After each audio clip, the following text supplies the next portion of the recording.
So photodynamic therapy is the most advanced treatment for sun damage and skin cancer. And what it allows is for us to do a field treatment, which is you apply a solution to an entire unit. For example, the face, the scalp, the arms, the chest. That solution binds to the precancer cells, and then we use light, which is my area of specialty, to activate the solution and target the precancer cells. So this allows us to do a treatment that clears out all your sun damage and prevents you from developing skin cancer down the road. What is your history? How much sun damage have you had already, and where are you in your trajectory? So the answer is as we get older and we've accumulated more sun damage, one day of unprotected sun exposure could be enough to cause that last hit that causes a precancer to turn into a skin cancer.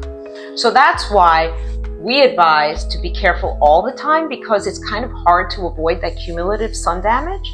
But the answer really is that we're all on a continuum. So if you're very young and you don't have any damage yet, one day of sunburn is not going to spell disaster later on.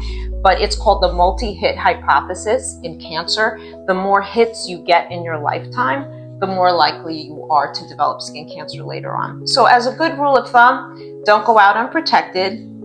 And I'm Greek, as are some of you in the audience. And our protocol in Greece is to not go out until late in the afternoon, usually 4 o'clock onward, so we avoid peak hours.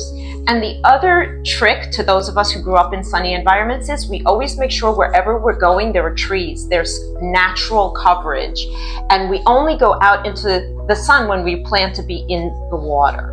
So that minimizes your exposure. So you're not just relying on sunscreen. And then the last tip is always bring sun protective clothing. That's really helpful, because I believe that sunscreen only works in the shade. So you have to wear the hat and wear the sunscreen to really fully protect your skin against beams that may be bouncing off, the sand or the concrete. So that's my answer to that question. Yeah, so the water will reflect light. So when you're in the water, it's your face that's probably going to get the most. But if you're swimming and your head is submerged, you're better off. But it is a cumulative exposure risk. So if you're somebody who does laps in a pool, you're going to get much more sun damage than someone who's really dunking into the water, swimming under the water, and going in and out a little bit more quickly. The higher the number, the better. Okay, but the problem with that is it doesn't mean you can bypass regulations and just start putting out an SPF of 3,000. You know what I'm saying? So yes, the higher the number, the better. I was a huge proponent of the SPF 100. And the reason I was is because of two main factors. One, everybody under applies their sunscreen. Okay, sometimes by 50%. Just because if you were to put on the amount they say, you turn a little bit whitish. So because you're under applying, if you're putting half the amount of sunscreen, you're only getting an SPF of 50.